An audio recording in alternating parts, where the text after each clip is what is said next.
Aujourd'hui, découvrez 13 histoires vraies de personnes ayant surpris deux inconnus dans leur chambre. Numéro 13, seule la caméra de la nounou a révélé l'intrus. Accueillir un nouveau-né est un moment très épanouissant. Dès que vous le tenez dans vos bras, vous ressentez le devoir de le protéger et de veiller sur lui. Vous vous êtes préparé pour cela. Alors, lorsque vous rentrez chez vous, l'enfant a une maison chaleureuse où vivre, un berceau confortable dans lequel dormir. Vous placez le lit prêt pour surveiller la sécurité du bébé et intervenir dès son réveil. Les nouveau-nés sont très vulnérables, d'où la forte responsabilité de garantir leur santé et sécurité. Mais malgré cela, il y en a qui ne laissent pas la présence d'un bébé les empêcher de commettre des actes plutôt répréhensibles. Un couple de l'Utah a vécu cela après la naissance de leur enfant. La mère et le père ont installé le berceau dans la chambre principale, dormant à quelques pas de leur bébé, afin de rester proches. Au début, tout se passait normalement. Couche, tétée nocturne, tout le tralala. Le couple a installé une caméra orientée vers le berceau pour surveiller le bébé pendant son sommeil, alors qu'ils étaient ailleurs dans la maison. Elle a rapidement capté un événement troublant après son installation. Un matin de mai 2018, le mari a découvert la porte coulissante de leur chambre entr'ouverte. Le couple fermait toujours la porte en dormant, donc ce n'était pas une simple erreur. Quelque chose n'allait pas. Le mari a décidé de vérifier la caméra de surveillance pour voir ce qui avait pu se passer et il a été horrifié par ce qu'il a vu. Vers 3 heures du matin, un inconnu est entré dans la chambre et a observé la mère pendant que sa femme et son fils dormaient. Pensant d'abord à un cambriolage, le mari a été horrifié en voyant l'homme près du berceau face à sa femme endormie. L'homme est resté là un moment sans bruit, adoptant un comportement jugé indécent par la police. Le couple a fouillé toute la maison sans trouver d'autres signes d'effraction, craignant que l'homme ait utilisé le code du garage pour entrer. Cela signifiait que l'homme les avait soit observés un moment, soit était une connaissance. Malheureusement, son visage restait invisible sur les images. La caméra de surveillance nounou avait été installée récemment, ce qui inquiétait le couple. L'individu n'en était peut-être pas à son premier acte. La police a enquêté plusieurs mois avant d'arrêter Jonathan Gonzalez en octobre 2018. Lors de son arrestation, Gonzalez avait des vêtements similaires à ceux de l'intrus sur les images. En conséquence, ainsi qu'en raison d'autres preuves recueillies, il a été inculpé pour ses actes. Selon la police, il ne semble pas y avoir d'autres crimes liés à Gonzalez de manière similaire, ce qui soulève des questions sur les raisons pour lesquelles la femme et l'enfant ont été ciblés dans cette situation. Gonzalez a été reconnu coupable par un jury de tous les chefs d'accusation et condamné à 270 jours de prison suivis de 36 mois de probation. Le couple et leurs enfants n'ont pas obtenu justice. Il est inquiétant de se demander si Gonzalez avait déjà agi ainsi. S'il n'avait pas installé la caméra de surveillance, il est possible que les actes de Gonzalez n'auraient jamais été découverts, ou pire encore. Peut-être aurait-il gagné en confiance et empiré son comportement. Pendant près de 6 mois, ses parents ont enduré des nuits blanches et l'angoisse que leur invité indésirable revienne. Même après son arrestation, des questions subsistaient quant à la raison pour laquelle ils avaient été pris pour cible et comment exactement Gonzalez avait pu accéder à la maison sans alerter le couple. Bien que cet incident les ait certainement bouleversés, il est réconfortant de savoir que l'homme responsable a été arrêté. Nous souhaitons le meilleur à la famille alors qu'elle tente de surmonter ce terrible événement de leur vie. Numéro 12, quand une bonne action n'est pas punie. Il est tard, vous marchez, pour vous déplacer ou profiter de la nuit. Soudain, un inconnu s'approche. Ils sont manifestement en détresse et vous supplient de les aider à faire ce qui est juste. Vous prenez en charge la personne, écoutez son récit et évaluez la situation, éventuellement en appelant le 911. Vous avez accompli une bonne action et cette personne vous est reconnaissante, voire sauvée. C'est le scénario le plus probable. Les gens, lorsqu'ils sont blessés, sont dans une position vulnérable, cela peut les faire paniquer. C'est pourquoi nous pourrions demander de l'aide à la première personne venue et pourquoi beaucoup seraient ravis d'aider. Mais il y a aussi des scénarios improbables. Cette personne est-elle vraiment en détresse? Est-ce réel? Ou s'agit-il d'une mise en scène destinée à gagner votre confiance? Voici un autre scénario. Nous avons tous entendu ces histoires et certains les ont vécues. Vous êtes dans un train, attendez un bus ou êtes dans une grande foule. Soudain, quelqu'un vous bouscule étrangement et vous comprenez que ce geste n'était pas accidentel. Malheureusement, des contacts non désirés comme celui-ci se produisent dans les espaces bondés bien plus souvent qu'ils ne le devraient. Les deux idées semblent pourtant complètement différentes l'une de l'autre. Pour de nombreuses femmes du Queens et de Brooklyn, ces deux situations sont devenues réalité à l'été et à l'automne 2019. Astoria est une communauté dans l'arrondissement du Queens à New York qui surplombe l'East River et les îles Roosevelt. La région, appelée panier de fruits de la grosse pomme, doit son nom aux milliers d'arbres fruitiers présents dans les jardins et rues du quartier. En ce qui concerne la sécurité, elle affiche un taux de criminalité inférieur à celui du reste du Queens, pris dans son ensemble. Inutile de dire que c'est une belle région, appréciée autant par les résidents que par les visiteurs. Une femme du quartier âgée de 26 ans marchait près de son appartement juste après minuit lorsqu'un homme s'est approché d'elle. Il a affirmé avoir eu un accident de vélo et avoir besoin d'aide. Soudain, il a bondi et l'a attrapée. Elle s'est précipitée dans l'immeuble, laissant l'homme dehors derrière la porte verrouillée. Secouée mais rassurée, elle est rentrée et s'est couchée. Malheureusement, l'homme n'en avait pas fini. Environ 1 heure plus tard, la femme s'est réveillée en sentant quelqu'un la toucher. Elle s'est retrouvée face à face avec le même homme dans sa chambre. Elle a crié et il a sauté par la fenêtre du 2e étage. La colocataire a entendu les cris, s'est précipitée, mais le suspect était déjà parti. La police a vite conclu que la femme était visée par l'homme. Et lorsqu'elle s'est échappée la première fois, il a soit découvert d'une manière ou d'une autre quel était son appartement, soit il l'observait depuis un certain temps avant l'incident. Quelques jours plus tard, à Corona, la police a été alertée qu'un homme avait touché inappropriément 5 femmes en 5 minutes. On ignore pour l'instant si ces faits sont liés, mais cela pourrait tout à fait être une coïncidence. Contrairement au premier, le deuxième incident s'est produit vers 8 heures du matin pendant l'heure de pointe. Dans ce cas, il est probable que quelqu'un ait profité de la foule nombreuse, ce qui lui permettait de se fondre dans la masse et de s'échapper sans être remarqué. En octobre de la même année, une femme à Brooklyn s'est réveillée en sentant quelqu'un la toucher alors qu'elle dormait dans son appartement en sous-sol. Dans ce cas, l'homme est entré par une porte non verrouillée. La femme a pu l'identifier grâce aux images de vidéosurveillance de lui dans un marché à proximité. Même si le lien n'est pas établi, les similitudes avec l'affaire d'Astoria sont frappantes. Les deux femmes avaient une vingtaine d'années. Dans les deux cas, l'homme est entré dans l'appartement pendant que les femmes dormaient et les deux suspects avaient des descriptions similaires. Aucune femme n'a été blessée, mais cette violation a laissé des cicatrices émotionnelles durables. Profiter de la décence humaine commune est un acte vraiment méprisable. Feindre une blessure et faire semblant de demander de l'aide pour satisfaire une pulsion malsaine ne nuit pas seulement au sentiment de sécurité de la victime, mais porte aussi préjudice à ceux qui ont réellement besoin d'aide. Imaginez quelqu'un blessé cherchant de l'aide auprès d'un inconnu. À cause de l'acte d'un individu égoïste, il est tout à fait possible qu'il soit pris pour quelqu'un ayant de mauvaises intentions. Non seulement cela, mais laisser des femmes traumatisées pour ce que le ou les suspects considèrent comme un soi-disant plaisir est écœurant. Il n'y a pas de place dans le monde pour de tels agissements. Nous méritons tous de nous sentir en sécurité, peu importe qui nous sommes ou où nous sommes. Nous devrions vivre sans craindre de devenir la victime d'un prédateur. Numéro 11. Veux-tu que je parte? Imagine que tu es au lit, qu'il est au milieu de la nuit et que ta chambre est plongée dans le noir total. Tu ouvres les yeux dans l'obscurité, mais tu te rends compte que tu es incapable de bouger. La terreur gagne peu à peu tes sens, tandis que tu tentes de comprendre la situation, puis tu l'aperçois vaguement dans l'obscurité. Une silhouette se tient au pied de ton lit. Tu distingues une forme vaguement humaine, mais il y a quelque chose d'étrange chez elle. La terreur grandit et la silhouette commence à bouger. Elle pourrait même commencer à s'approcher de toi alors que la terreur atteint son paroxysme. Tu te redresses, haletant. La silhouette a disparu, la chambre est calme. Tu es seul, victime de la paralysie du sommeil. La silhouette que tu as vue était, heureusement, une construction de ton imagination. La paralysie du sommeil est étonnamment courante, touchant 30% des gens.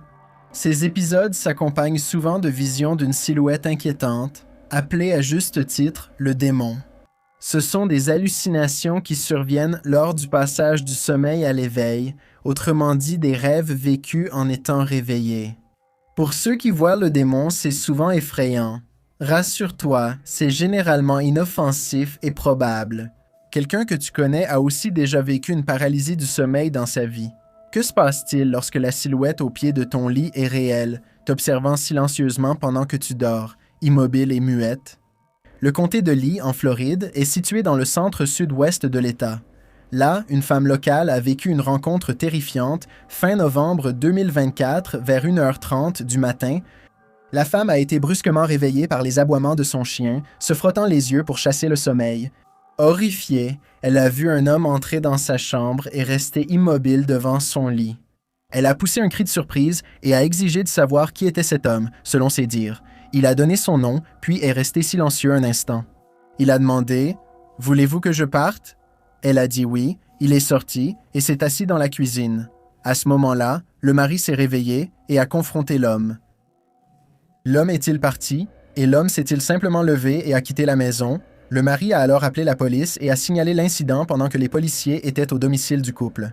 La police a reçu un appel d'une maison voisine signalant un homme suspect dehors. Un agent de patrouille a trouvé Fabrice Auguste courant à travers plusieurs jardins du quartier. Lors de son interpellation, Auguste s'est arrêté et s'est rendu sans résistance, comme l'a noté la police. Il était complètement trempé, probablement après avoir nagé dans le canal voisin. Depuis, il a été inculpé de cambriolage et de maraudage. Une enquête a révélé qu'Auguste était entré dans la maison du couple par la porte d'entrée non verrouillée et s'était simplement promené sans rien prendre ni déranger quoi que ce soit, à part le sommeil du couple. À ce jour, aucune explication sur le comportement ou les motivations d'Auguste n'a été donnée. Depuis lors, le couple s'assure de verrouiller leurs portes chaque nuit et a encouragé leurs voisins à faire de même. Numéro 10. Cela s'est produit 2 fois en une nuit. Le terme « rêve fiévreux » est désormais courant. Il s'utilise quand on vit une expérience absurde ou désagréable. Cela vient des effets d'un véritable rêve de fièvre qui ont tendance à être vifs, surréalistes et parfois terrifiants. Les cauchemars causés par, une fièvre, immédiatement après le réveil d'un tel état, peuvent amener quelqu'un à se demander si c'était vraiment un rêve. La fièvre rend les rêves plus réels et leurs souvenirs persistent plus longtemps. Après avoir dissipé le sommeil, on réalise que c'était un rêve. Fait intéressant, les experts ignorent pourquoi les rêves de fièvre existent. On pense souvent que la fièvre surchauffe le cerveau. Pendant le sommeil paradoxal, le corps peut aussi perdre le contrôle de sa température interne. Associé à la fièvre, cela intensifie le sommeil paradoxal. Les fièvres peuvent aussi causer des hallucinations à l'état de veille. Souvenez-vous de la dernière fois où vous étiez très malade, peinant à trouver le repos en luttant contre courbatures et frissons. Soudain, une silhouette bouge dans votre chambre, vous la suivez du regard avant qu'elle disparaisse. Même si cela a pu vous sembler être une rencontre terrifiante, vous avez simplement eu une hallucination en étant éveillé. La plupart sont bénignes, mais leur gravité varie selon la personne et la maladie. Il est rassurant de savoir qu'aucun inconnu n'est là. Affronter un intrus en étant malade est la dernière chose que vous souhaitez dans une telle situation. Imaginez ignorer un détail, croyant à une simple confusion due à la fièvre, puis remarquer un problème dans la maison. Des objets déplacés, la porte entr'ouverte. Était-ce une hallucination? Guelph est une ville du sud-ouest de l'Ontario. Une grande partie de la population est constituée d'étudiants de l'Université de Guelph, l'un des établissements postsecondaires les mieux classés du Canada. Au début du semestre d'automne 2024, une étudiante de 22 ans s'est retrouvée dans cette situation et ne se sentait pas bien plus tôt dans la soirée. Une amie l'a raccompagnée pour vérifier qu'elle allait bien et l'a laissée dans son lit. Ensuite, la jeune femme s'est allongée, a regardé la télévision et a somnolé. Elle a envoyé un message à une amie pour lui demander si elle pouvait nourrir ses cochons d'Inde, puis elle s'est rendormie vers 3 heures du matin. La jeune femme a cru entendre la porte d'entrée s'ouvrir. Elle a cru que son amie venait prendre de ses nouvelles et ne s'est pas inquiétée, pensant toujours à elle en entendant la porte grincer. Elle se retourna et vit une inconnue au-dessus d'elle. Elle se redressa, hébétée, sans distinguer dans l'obscurité. Elle a salué brièvement avant d'appeler sa colocataire. Puis elle a vu l'inconnu partir, suivi par ses chats. Elle secoua la tête, pensant que sa colocataire avait peut-être somnambulé. L'étudiante alla dans le salon et fit d'autres découvertes étranges. Son mini-frigo, la porte de l'appartement et celle de l'immeuble étaient ouverts. Elle décida alors d'appeler la police. Lorsqu'ils sont arrivés, ils ont reconnu que les circonstances semblaient étranges, mais ils n'ont trouvé aucun signe de personne suspecte dans les environs. Elle a passé la journée suivante à poursuivre sa convalescence lorsque sa voisine du dessus l'a contactée par téléphone. À sa grande horreur, ils ont envoyé une vidéo de la caméra de la porte d'entrée à 2h40 du matin. Un homme inconnu a été filmé à la porte, tirant agressivement sur la porte avant de finalement entrer à l'intérieur. Cela s'est produit quelques instants seulement avant qu'elle ne voie quelqu'un debout au pied de son lit. Son ami avait oublié de verrouiller la porte en partant. La femme a qualifié l'expérience de traumatisante et est retournée vivre chez ses parents jusqu'à se sentir prête à revenir. Elle a déclaré à la presse locale qu'elle avait commencé à faire des cauchemars constants. Son anxiété augmente chaque fois qu'elle se trouve à Guelph. Après l'incident, des serrures automatiques ont été posées sur toutes les portes pour prévenir tout nouvel incident. Bien que ces angoisses soient tout à fait compréhensibles en soi, un autre incident survenu à Guelph la même nuit a amené les habitants à se demander s'il y avait un schéma autour du même moment que l'incident. Nous en avons déjà parlé. D'après la plante, la police a été contactée par une autre étudiante à l'autre bout de la ville qui, alors qu'elle était avec ses colocataires dans son appartement, s'est levée pour aller se coucher. En entrant dans sa chambre, elle trouva un homme étrange, aussi surpris qu'elle. Il la poussa dehors et verrouilla la porte.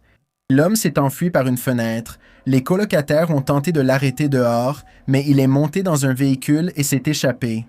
Le suspect a fouillé son sac à dos, éparpillé des vêtements et examiné une boîte à bijoux, sans rien voler au final.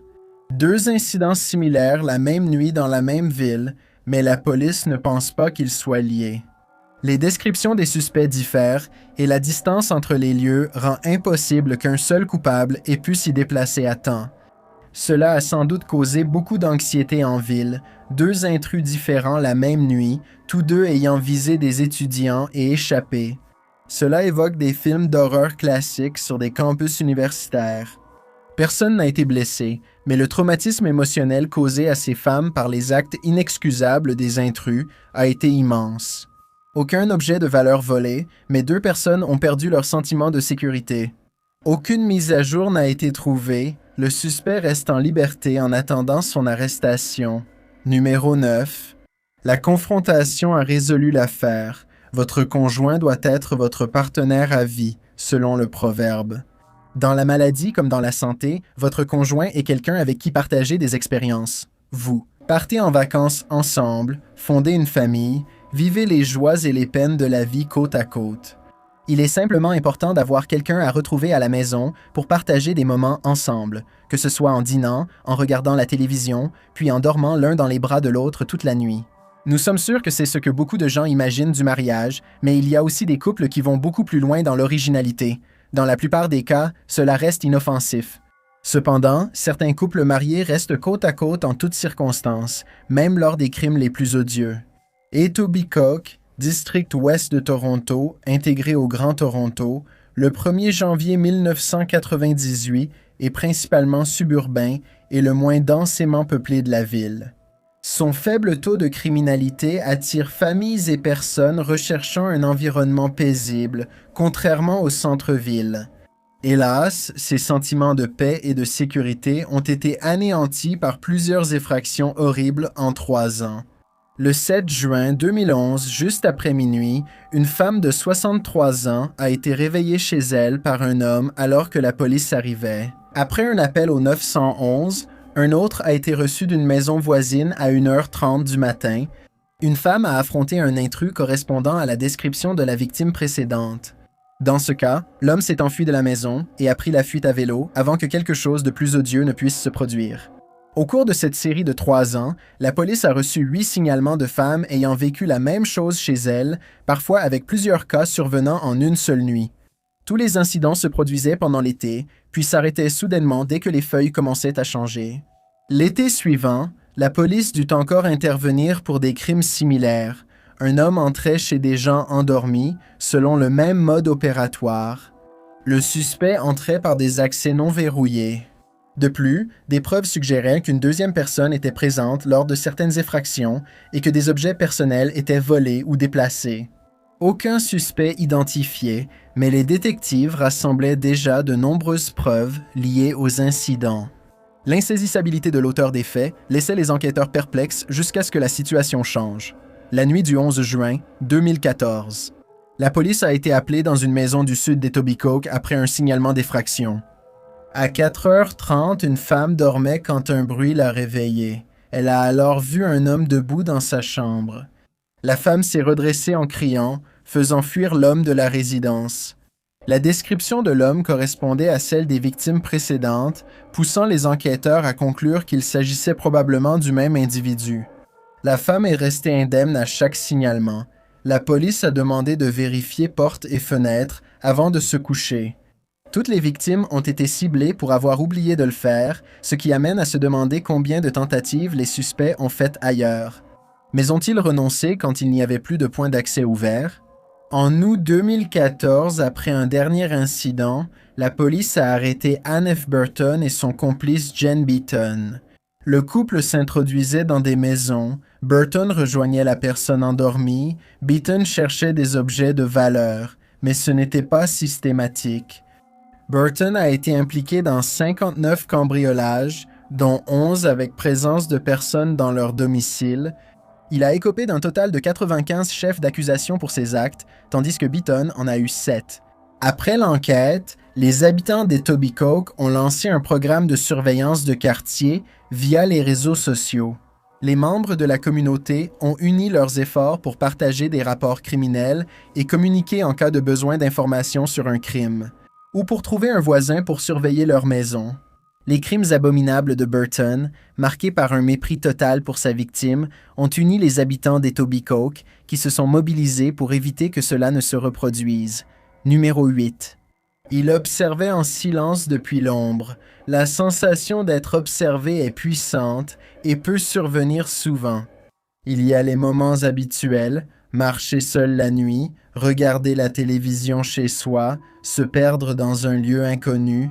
Cette intuition vous fait marcher plus vite ou baisser les stores. Elle est universelle et presque tout le monde l'a déjà ressenti un jour. Il est rare que l'on sache vraiment si l'on est réellement observé ou non. C'est une sensation persistante qui vous met les nerfs à vif et vous pousse à regarder autour de vous. Souvent, c'est juste l'imagination qui s'emballe, liée à nos préférences de divertissement. Les films d'horreur et thrillers exploitent fréquemment l'idée d'un observateur discret, surveillant un personnage de loin ou à travers une fenêtre. Repensez au film Halloween original, où Laurie Strode est suivie par une silhouette mystérieuse en rentrant de l'école. Même les films d'espionnage mettent souvent en scène des personnages impliqués dans la surveillance ou en étant la cible. Pensez à ces moments où, après avoir vu ce type de médias, vous avez jeté un œil derrière vous. L'esprit est puissant, ses réactions sont fréquentes. La plupart du temps, en nous retournant, il n'y a rien ni personne. Cape Elizabeth est une ville du sud du Maine. Fait intéressant, Cape Elizabeth est limitrophe du lieu de naissance de l'écrivain d'horreur Stephen King, bien qu'il n'y ait aucun lien direct entre King et Cape Elizabeth. Des expériences terrifiantes pourraient figurer dans un de ses romans.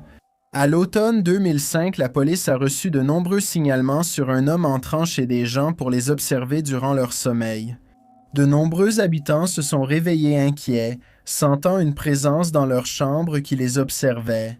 Leurs yeux habitués à l'obscurité, ils aperçurent un homme debout près du lit, les observant en silence. Avant toute confrontation, l'homme fuyait et disparaissait. Personne n'a bien vu le suspect, même si certains ont donné des détails sur son apparence, malgré la diffusion d'un portrait robot par la police.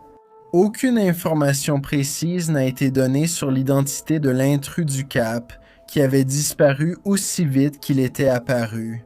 Vu pour la dernière fois en février 2006, il a ensuite cessé mystérieusement ses agissements étranges. Dans tous les cas, personne n'a été blessé ni même touché et rien n'a jamais été volé. Cela soulève de nombreuses questions quant à la raison de la présence de cet homme. Pour commencer, des rondes de quartier ont été instaurées après cette affaire. La tension restait forte, sans aucune arrestation. L'histoire est devenue une légende urbaine, les gens se demandant pourquoi cela est arrivé. Un utilisateur de Reddit a publié sur r/Unsolved Mysteries en théorisant que l'intrus n'était qu'un simple cas de multiples expériences de sommeil. La paralysie est renforcée par l'hystérie collective, aussi appelée maladie psychogène de masse, où de nombreuses personnes présentent des symptômes similaires à ceux de maladies physiques ou mentales. Aucun agent infectieux n'a été détecté, mais de nombreux cas impliquent l'observation massive de personnes malveillantes ou mystérieuses sur une courte période. La cause de l'hystérie collective tend à être l'anxiété écrasante que ressentent les citoyens à la suite d'un incident traumatisant largement médiatisé dans leur région. L'intrus du Cap ne serait pas le premier cas d'hystérie collective, provoquant de nombreux signalements d'un individu malveillant. Des exemples incluent les apparitions de Jack Talon à ressort en 1837, un exemple récent d'hystérie collective est les célèbres apparitions de l'homme phalène à Point Pleasant, Virginie occidentale. Nous sous-estimons la puissance de notre esprit et la rapidité de propagation de ces angoisses entre personnes. Avec la couverture médiatique dont l'intrus du Cap a bénéficié dans la région à l'époque, il est tout à fait possible que notre utilisateur de Reddit ait raison. Un incident où quelqu'un observait une autre personne dormir a bien eu lieu, mais l'hystérie collective et la paralysie du sommeil expliquent probablement ce phénomène. La peur demeure bien réelle. Nous ne blâmons pas les habitants de Cape Elizabeth d'avoir vécu un tel phénomène et nous ne remettons pas en cause l'existence d'un véritable intrus du Cap. Malheureusement, sans aucune piste, nous ne connaîtrons jamais le véritable contexte derrière ces apparitions. L'intrus du Cap, qui qu'il soit, semble avoir tourné son attention ailleurs.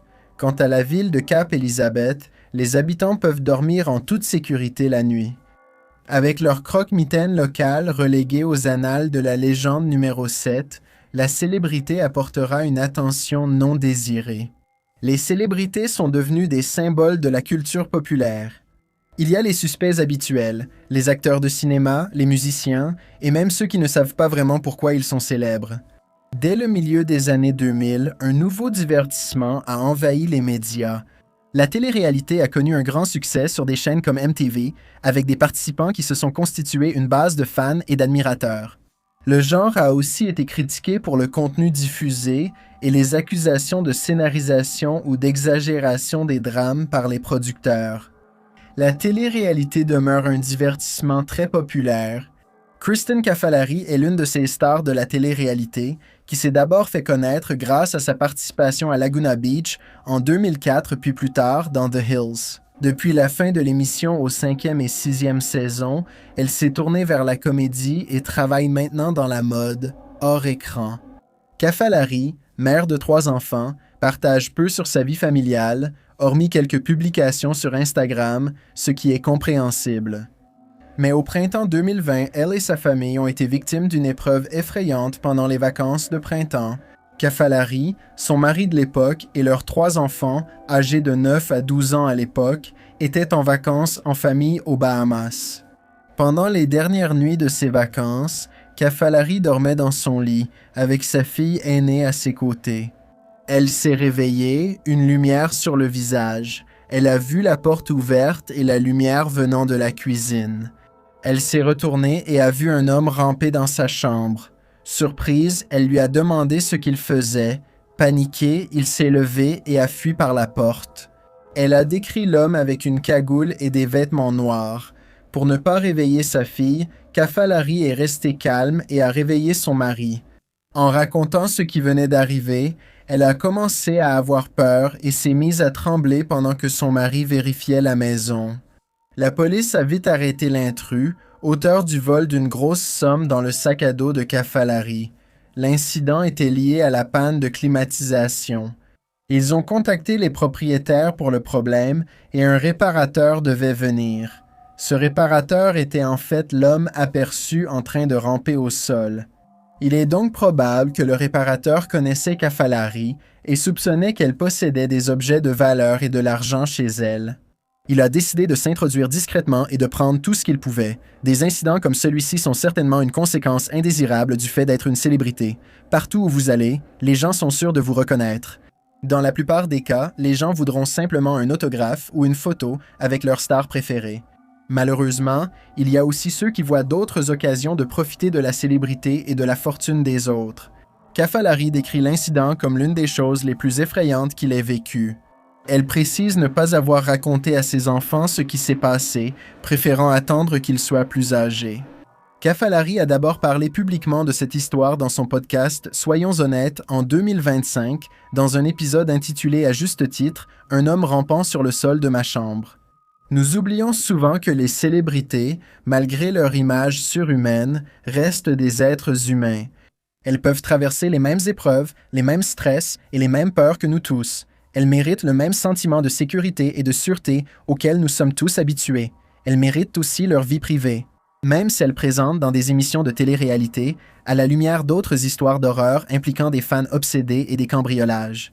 C'est rassurant que Kafalari et sa famille n'aient pas été blessés par l'intrus. Son histoire montre que même les célébrités peuvent voir un inconnu tenter de prendre leur fortune. Numéro 6. Qui êtes-vous? Les parents ont naturellement le devoir de protéger leurs enfants. Ils vérifient sous le lit, bordent leurs petits et leur souhaitent de beaux rêves. Même adultes et partis, les parents veillent souvent sur leurs enfants. Pour les parents, rien ne vaut la sécurité de savoir leurs enfants au chaud et dormant chez eux. Finalement, ces enfants grandissent au point que les parents peuvent se sentir à l'aise de les laisser seuls pour une nuit ou deux. Surtout en sachant que le quartier est sûr, que leur enfant est responsable. Si jamais quelque chose arrivait, ils sauraient quoi faire, mais bien sûr, tout ira bien. Mais qu'en est-il de ces chances d'1 sur 1 million, quand le sentiment de sécurité est brisé? Ce scénario effrayant que vous avez déjà imaginé, où un inconnu rompt soudain votre sentiment de sécurité. C'est exactement ce qui est arrivé à une famille à Irvine, en Californie, en janvier 2018. Une femme dont le nom n'a pas été révélé est sortie pour la soirée pendant que sa fille adolescente restait à la maison. La fille était à l'étage dans sa chambre lorsque la sonnette a retenti. Probablement en suivant l'avertissement de sa mère de ne pas ouvrir la porte aux inconnus, elle a ignoré la sonnette tard dans la nuit et est retournée se coucher. Quelques minutes plus tard, elle s'est réveillée en entendant du bruit dans sa chambre et a vu une inconnue fouiller ses affaires. Paniquée, l'adolescente s'est relevée et a demandé « Qui êtes-vous » L'intruse s'est figée, puis a fui, poursuivie par l'adolescente. La femme a fui par la porte et s'est échappée dans la nuit. L'adolescente a aussitôt appelé sa mère. La mère est rentrée chez elle et, heureusement, sa fille n'avait pas été blessée pendant que la police arrivait. La propriétaire a consulté les images de vidéosurveillance. En vérifiant les enregistrements, elle a découvert avec surprise que la femme était venue 1 mois auparavant. On ne sait pas si elle était entrée lors de sa dernière visite, mais il est vite apparu que quelqu'un surveillait les lieux depuis un moment. La propriétaire et la police n'ont pas pu déterminer comment l'intruse était entrée dans la maison, mais désormais, ce lieu autrefois sûr semblait violé. Sagement, la propriétaire a changé toutes les serrures de la maison. Depuis, l'inconnu n'est pas revenu. Il semble probable que la femme avait l'intention de cambrioler les habitants. Sans réponse à la sonnette, elle a sans doute cru la maison vide et y est entrée. À ce jour, aucune mise à jour supplémentaire n'a été fournie concernant l'identification de l'intrus et aucun incident similaire ne semble s'être produit dans la région. Fait intéressant, en août de l'an dernier, un autre résident d'Irvine a aussi été cambriolé la nuit, un incident filmé par une caméra de sécurité. Un enfant de 4 ans était à la maison avec une babysitter un soir lorsqu'ils sont allés dans la cuisine pour prendre quelque chose. L'enfant entre dans la cuisine, s'arrête, repart en courant vers sa nounou. Celle-ci le prend et s'enfuit vite. Puis un homme inconnu entre dans le champ et commence à prendre des objets dans un sac à main laissé sur la table de la cuisine. Bien que, comme dans le cas précédent, personne n'ait été physiquement blessé, le traumatisme émotionnel subi par les propriétaires, l'enfant et la babysitter a été immense. Dans les 2 cas, les suspects semblaient s'en sortir. Grâce à la réactivité de la babysitter et à la protection des parents et gardiens, toute confrontation a été évitée, assurant la sécurité de l'enfant. Numéro 5.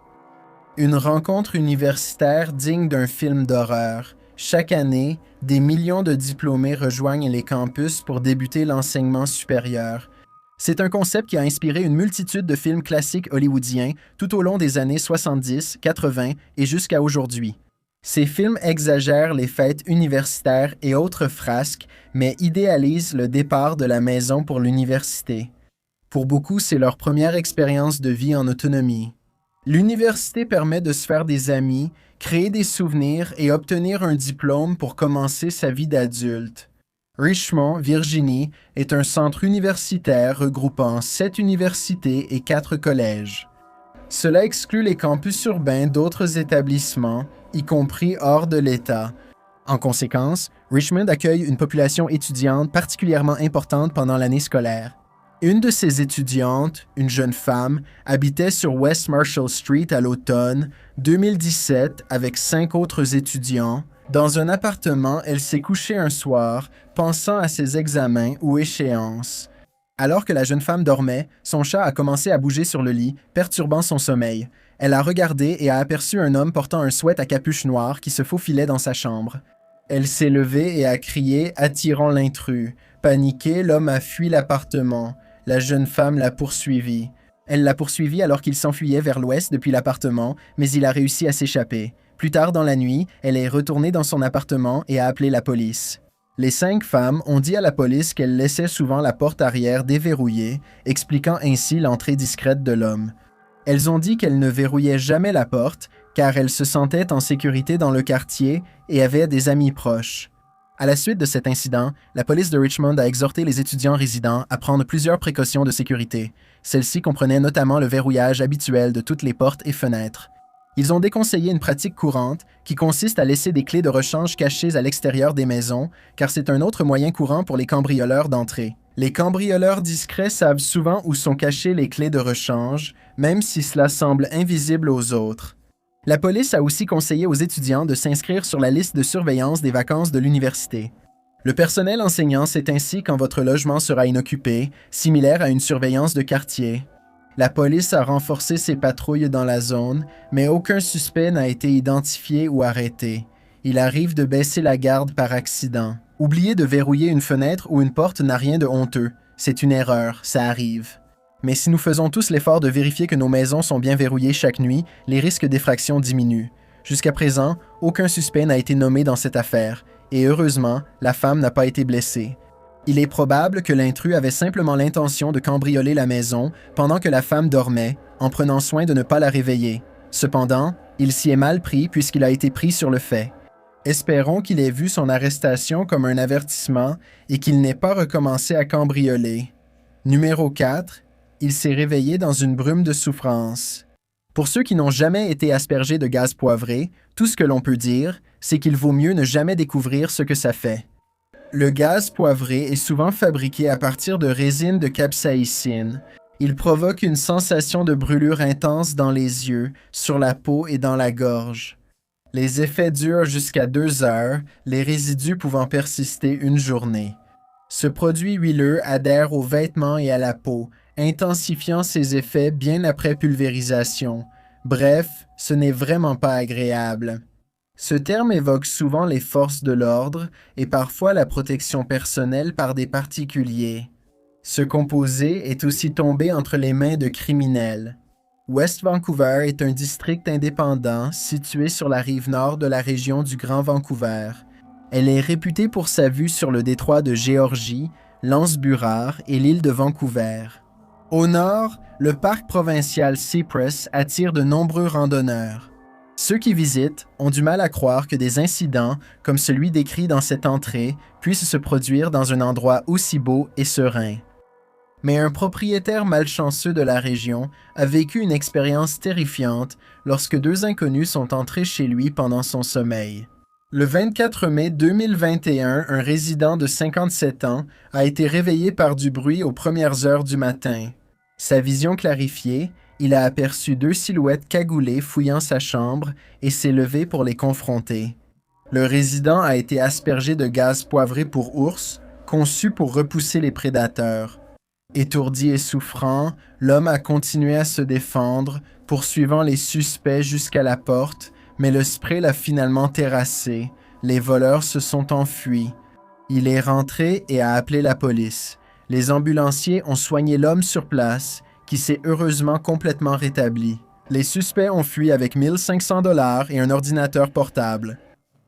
La police de West Vancouver a installé des points de contrôle aux entrées de la ville et interrogé les automobilistes pour appréhender les suspects durant la journée. Malheureusement, les hommes ont échappé à la capture. Le résident affirme ne pas les avoir reconnus, admettant aussi ne pas les avoir bien vus. Il a aussi dit qu'ils ont paru surpris quand il s'est levé, poussant la police à penser que les suspects ignoraient que la maison était occupée. Il a dit les avoir vus fuir en SUV noir après s'être effondré sur sa pelouse. La police pense que l'homme a été pris pour cible au hasard, les auteurs étant entrés par la porte de garage défectueuse. Depuis l'incident, aucune information supplémentaire n'a été publiée. Sachant l'effet du gaz poivré, on imagine la gravité de l'exposition au gaz pour ours.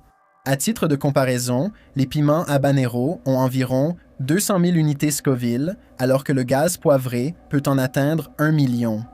Le gaz pour ours est 3 fois plus fort que le gaz poivré, créant un nuage atteignant 9 à 11 mètres. Cela le fait rester en suspension dans l'air longtemps après sa diffusion et il est conçu pour une utilisation en extérieur. Se retrouver face à des inconnus dans sa chambre et recevoir une substance puissante au visage est une expérience terrifiante pour de nombreuses raisons. Cela vous laisse à lutter pour respirer, en agonie pendant des heures après l'exposition. Si les deux suspects n'avaient pas fui, la situation aurait pu être bien plus effrayante. Heureusement, ce ne fut pas le cas et la victime a eu l'occasion de s'échapper en grande partie indemne. Numéro 3. Un malaise a été ressenti sous le regard d'un inconnu. Normalement, lorsqu'un cambriolage a lieu dans une maison, les propriétaires sont absents, soit parce qu'ils sont au travail, en train de socialiser ou en vacances, au moment de l'incident. Ce n'est qu'à leur retour à la maison qu'ils découvrent que des objets ont disparu et que d'autres sont cassés. La plupart des voleurs font tout leur possible pour ne pas se faire attraper. C'est pourquoi les lieux sont souvent repérés avant. Les criminels veulent connaître les habitudes des occupants, leurs horaires, quand ils entrent et sortent habituellement, s'ils possèdent des objets de valeur ou non, nous pouvons tous en convenir. Ce sont des règles classiques du cambriolage pour éviter confrontation et capture. Il paraît étrange de cambrioler une maison occupée, pourtant de nombreux exemples montrent des cambriolages alors que les occupants dorment. C'est une sensation désagréable de réaliser que quelqu'un s'emparait de vos biens pendant que vous dormiez profondément, sans que vous ne vous doutiez de rien. Mais il y a aussi des voleurs qui commettent une erreur pour une raison ou une autre. Quelque chose réveille les propriétaires et ils se retrouvent face à face avec leur cambrioleur potentiel. Willoughby est une communauté du canton de Langley, en Colombie-Britannique, au Canada, avec un centre-ville à caractère urbain. L'endroit, principalement agricole, est proche de la ville, à quelques minutes en voiture. Bien que calme et résidentiel, le canton subit parfois la confusion venant de la ville voisine de Langley. Le taux de criminalité y était 200% supérieur à la moyenne nationale en 2020, la plupart des délits étant des crimes contre les biens. Cela inclut vandalisme, cambriolage et autres vols. Avec ce taux de criminalité, il n'est pas étonnant que les communautés voisines soient aussi affectées. C'est ce qui arriva à l'été 2017. En août, un homme du coin dormait chez lui quand il se réveilla en sentant qu'on l'observait. N'arrivant pas à chasser cette impression, il a regardé sa porte entr'ouverte dans l'obscurité. Il a aperçu une silhouette encapuchonnée l'observer par l'entrebâillement de la porte. Par réflexe, le propriétaire s'est levé d'un bond et a frappé la porte du pied. Avec une telle force, la porte est sortie de ses gonds. L'intrus a pris la fuite dans les escaliers, poursuivi par le propriétaire. Alors qu'il s'enfuyait par la porte, il a disparu dans la nuit. La police est arrivée avec un chien policier, mais n'a pas pu trouver de piste à suivre pour le chien. Aucune preuve ni vol n'ont été constatés dans la maison. Ils ont seulement découvert que l'intrus était entré par un balcon du 2e étage, utilisant une porte non verrouillée.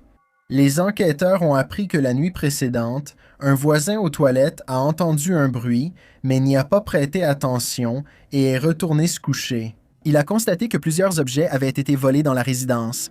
Dans un autre incident antérieur, un adolescent de la ville voisine de Langley a surpris un intrus en train d'entrer par la fenêtre du 2e étage de leur maison. Le suspect s'est enfui après le cri de l'adolescent. La police pense qu'il pourrait y avoir un lien, mais aucun suspect n'a été identifié. De plus, aucun autre cas similaire n'a été signalé après celui de Willoughby. Il est probable que l'incident de Willoughby soit le résultat d'un cambriolage raté, l'intrus surveillant pour s'assurer que le propriétaire ne se réveille pas. À la place, il a reçu une porte qui a failli tomber sur lui. Nous ne pouvons que supposer qu'il a retenu la leçon et qu'il est soit passé à d'autres activités, soit qu'il a déménagé dans une autre communauté. Numéro 2. Elle s'est réveillée avec un inconnu endormi sur son sol. Farncombe est un village du Surrey, en Angleterre, à environ 50 km au sud-ouest de Londres. Les habitants le décrivent comme charmant, entouré de beaux paysages, calme et convivial. C'est devenu un lieu prisé par ceux qui veulent s'éloigner de Londres tout en restant proches pour le travail et les loisirs. Le faible taux de criminalité en fait une communauté sûre pour les familles. Cependant, un incident inquiétant a suscité l'anxiété dans ce village habituellement paisible. Le 24 octobre 2017, une femme de 47 ans s'est couchée chez elle, comme de nombreuses nuits auparavant. Elle s'est réveillée le lendemain, pensant vivre une journée ordinaire.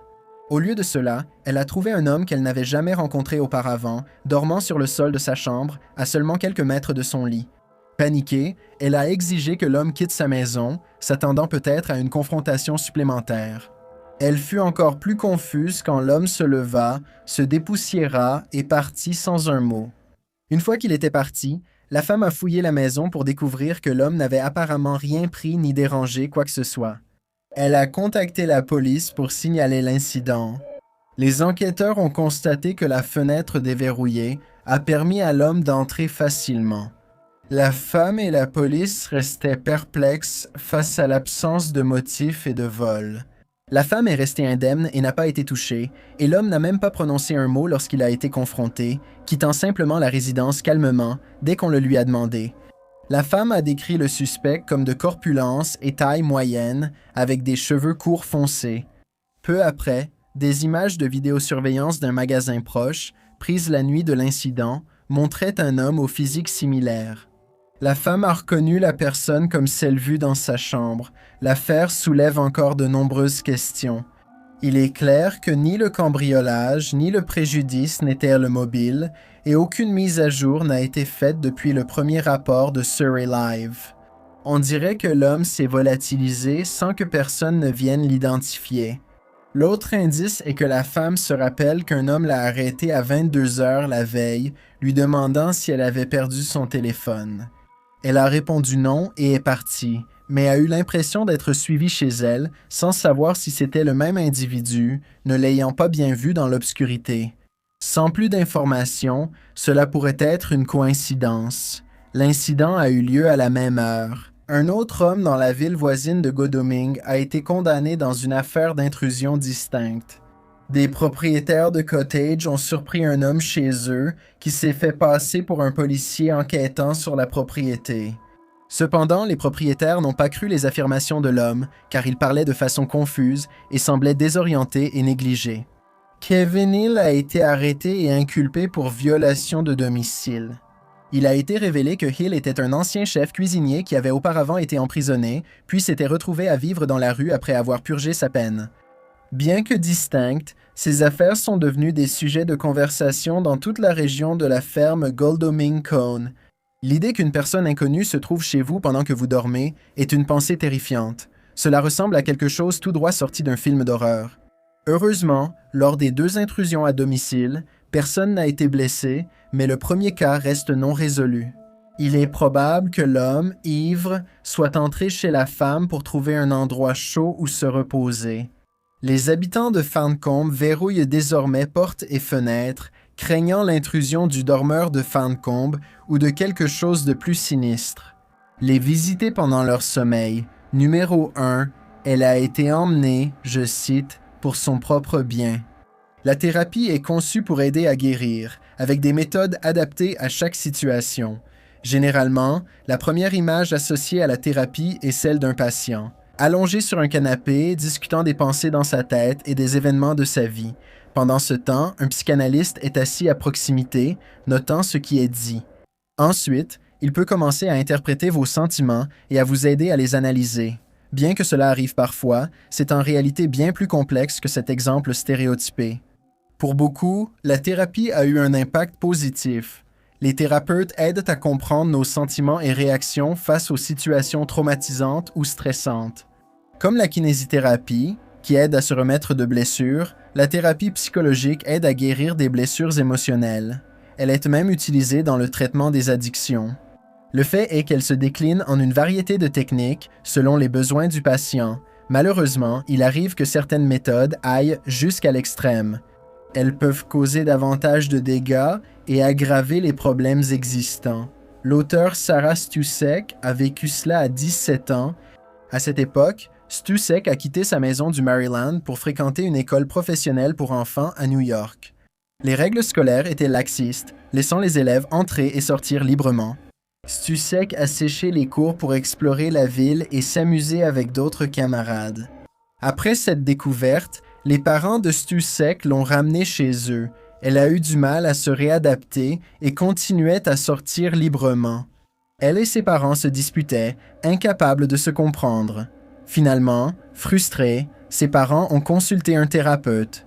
Lors de ces séances, le spécialiste a conseillé à Stusek de suivre un camp de thérapie en pleine nature pour l'aider à surmonter ses difficultés émotionnelles. Malheureusement, le programme choisi a peut-être causé plus de tort que de bien. Stusek se rappelle d'un matin, à l'aube, vers 4 heures. Elle s'est réveillée en entendant des pas chez elle, mais a ignoré et s'est rendormie. Soudain, la lumière s'alluma dans sa chambre et elle aperçut 2 inconnus, un homme et une femme, debout devant elle. Ils ont dit qu'ils venaient l'emmener tandis qu'elle restait allongée, groggy et paralysée de peur, sans pouvoir parler. Les inconnus ont pris le contrôle. Elle a crié, persuadée que des inconnus l'emmenaient de force, mais personne n'est intervenu. Ils l'ont vite habillée et emmenée hors de la maison. D'un ton froid, ils lui ont dit qu'elle pouvait les suivre à l'aéroport ou continuer à se débattre pendant qu'ils conduiraient 30 heures jusqu'à destination. Voyant que résister était inutile, elle s'est laissée faire. Les inconnus l'ont conduite en voiture à l'aéroport. En roulant, ils ont évoqué avec Stusek des sujets connus seulement de ses parents, ce qui lui a fait comprendre que ceux-ci étaient à l'origine des événements à l'aéroport. Elle a tenté d'alerter la sécurité de sa situation, mais ils l'ont rapidement remise à la garde des 2 inconnus. Elle a ensuite pris l'avion pour Bozeman, Montana, où les 2 individus l'ont confiée au programme thérapeutique. Stusek a découvert plus tard qu'ils avaient été engagés. Des personnes extérieures au programme ont été payées pour la transporter. Elle a été conduite dans un camp de base isolé du Montana. C'était en novembre et le froid s'était installé durement à chaque occasion. Stusek a tenté de s'échapper mais a été arrêtée et placée sous surveillance constante. Chaque nuit, elle dormait dans un sac de couchage, entourée de 2 employés, protégée seulement par une bâche. Le programme s'est révélé être destiné à modifier le comportement des adolescents. Elle a finalement accepté et suivi les instructions du conseiller. Stusek a déclaré que c'était une expérience irréelle pour elle et les autres participants, ne sachant que rarement l'heure ou même le jour qu'il était. Le personnel a découvert la date lors d'un dîner de Thanksgiving surprise. Noël fut la première fois. Les participants étaient autorisés à se laver, mais seulement en réchauffant un seau d'eau sur un feu et en se le versant dessus. Après plusieurs mois dans le programme, elle a finalement obtenu son diplôme et a retrouvé ses parents. Stusek a décrit la situation surréaliste d'être soudainement replongée dans sa vie normale, comme si rien ne s'était passé. 16 ans après cette épreuve, Stusek a révélé qu'elle ressentait encore de la colère envers ses parents. Cependant, elle a également déclaré qu'elle pense qu'ils ont fait ce qu'ils croyaient être la bonne chose à faire et elle continue de travailler sur sa relation avec eux. Elle estime avoir eu de la chance, ayant entendu parler de retraites thérapeutiques encore plus néfastes pour d'autres participants. Stusek souligne que ces programmes doivent rester volontaires. Il est difficile d'imaginer être réveillé à 4 heures du matin par 2 inconnus et qu'on vous annonce un transfert vers l'inconnu, puis devoir passer des mois dans une situation de survie dans le froid de la nature sauvage, sans aucune expérience préalable en plein air. Stusek est depuis devenu un auteur accompli. Son premier roman, Trois-Rivières, publié en 2023, s'inspire de son séjour au camp. Son deuxième roman est paru l'année suivante. Le livre intègre une grande partie de son expérience personnelle ainsi que des recherches supplémentaires qu'elle a menées sur des cas similaires. En 2023, elle a écrit un article pour Newsweek dans lequel elle décrit son séjour au camp dans la nature sauvage, en entrant dans les détails de la vie quotidienne qu'elle y a vécue. Comme déjà mentionné, la thérapie peut aider dans de nombreux cas, mais on ne peut pas y contraindre quelqu'un. Il faut veiller à convaincre une personne de suivre une thérapie, quel que soit le format qu'elle prend. Pour Stousek et tous ceux ayant vécu des situations similaires, nous leur souhaitons le meilleur pour leur guérison et épanouissement. C'était le podcast Chills et je tiens à vous remercier sincèrement de votre écoute. Je m'appelle Chills. Écoutez mon premier album Sawiskara, disponible sur toutes les plateformes via le lien en description. C'est ma musique la plus personnelle, inspirée d'une légende iroquoise sur deux frères jumeaux, l'un de lumière, l'autre d'obscurité. L'album se concentre sur ma connexion à Sawiskara, le frère lié à l'obscurité, qui pour moi représente les aspects difficiles de la vie qui engendrent la croissance et la force. Merci de me suivre sur Instagram, Dilani Chilinit, avec des tirets bas à la place des espaces X sur YT, _Chills et TikTok sur Chills. Ce podcast a été réalisé en collaboration avec Jonah, Elisabeth et Karina. À la prochaine, au revoir.